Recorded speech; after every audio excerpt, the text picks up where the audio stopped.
It's amazing that in first-person shooters, you're able to get so much spatial awareness by looking at such a small screen.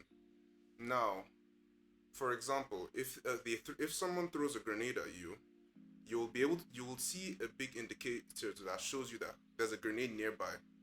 And this UI element that you see on in your field of view while playing the game is called a heads-up display. It basically gives you information that you normally wouldn't be able to have and overlays it on your screen. What could some of the real-life applications be? Well, it is already applied in real life in fighter jets such as the F-35. When the pilot wears the specific helmet for the plane, he can actually see through the plane and increase his field of view so much. Like it's like you're actually flying while you're actually in the aircraft piloting it. You will then wonder, something so important should actually have its applications to it in our everyday lives. Today we're going to explore how this technology can be used in cars.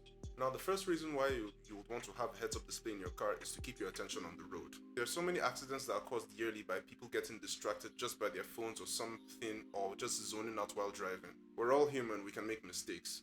You should be wondering, wouldn't having something that overlays on your windscreen distract you? It all depends on how it's actually implemented. So, for example, if you have something on your screen and there's also nothing warning you about what's ahead of you, it then gets dangerous. A lot of cars have sensors to detect objects around them. You might think why you would need a heads-up display when autonomous vehicles might be the future. Well, one reason is that you need to know what decisions your car is going to make for you. And a heads-up display can serve as some kind of human-machine interface that can show you what it's actually going to do.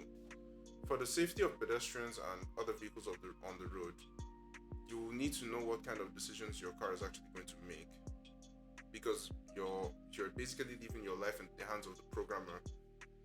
So you need that time to make a judgment on what you actually need to do, which is why a heads-up display can be very useful in this case.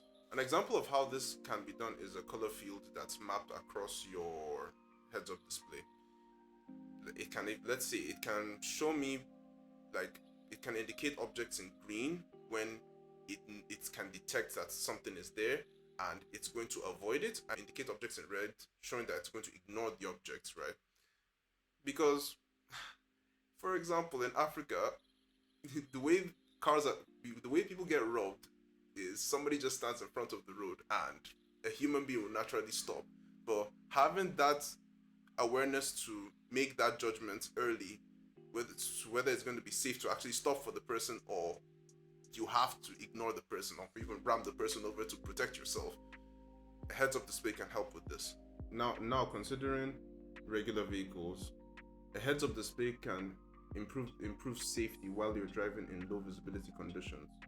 Headlights have improved over the course of time with using LED technologies, and they have become brighter and they last much longer. But if, let's say, you're driving at night and it's also very foggy, you won't see anything in front of you. You won't even know you won't be able to see whether the floor is wet. There are many things that you would miss out, and which is why with all these sensors and a heads-up display, you'll be able to get much more information than you could while relying on your human senses in those situations. For modern cars, sound is the usual notification cue for lane change and automatic braking, but it's still not enough to get the feedback you need. Another little trick that a heads-up display can help you do is increase your field of view. In modern cars, safety standards keep improving and the A-pillars might keep getting bigger and bigger. But if you need that much more field of view to be able to see around you, a heads-up display might potentially give you that vision that you need. A heads-up display would improve your overall driving experience regardless. You can use it, like if somebody calls you on your phone, you can get the notification on your screen. What if they send you a text, get the text on your screen. Google Maps can navigate you to where you need to go to. It can display information on how far you are behind the car. All these things would improve the overall driving experience. Let's discuss the fundamental basics of a modern display. The smallest element of a modern display is the pixel. A pixel has 3 subpixels: red, green, and blue, which each have 255 levels of brightness. Due to the variations that you can achieve by mixing and matching the brightness levels, when you arrange them in a space, which is a screen, you will be able to get whatever image you need based on these brightness levels of each subpixel.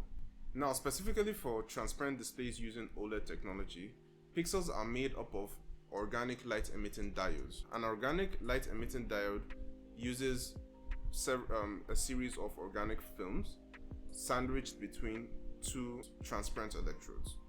When current passes through these electrodes, the organic layer emits light. This improves on the traditional screens as OLEDs don't require backlight, and that makes them thinner. Since they emit their own light, when they want to display black, they turn off. So when you see an OLED screen in the dark showing a black picture, you actually don't see anything. It's completely dark.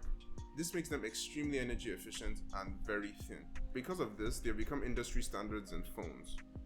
They are very slim and you can use them for flexible displays and transparent OLED displays.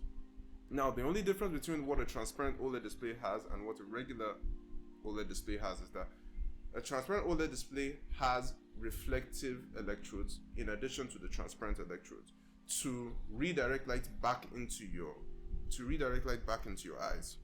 The larger the effective area of the reflective electrode, the less transparent the screen is, but the more you'll be able to see, the brighter the image actually becomes. The world's first transparent display was showcased on CES 2021 by LG. While the showcase for the technology was cool and all, there could be more important real-life practical applications for a transparent OLED display, like this one, or like what we've been talking about all this time. Thank you for watching. See you guys next time. And also, I was supposed to talk about electrochromatic glass, but I actually forgot to talk about it. No.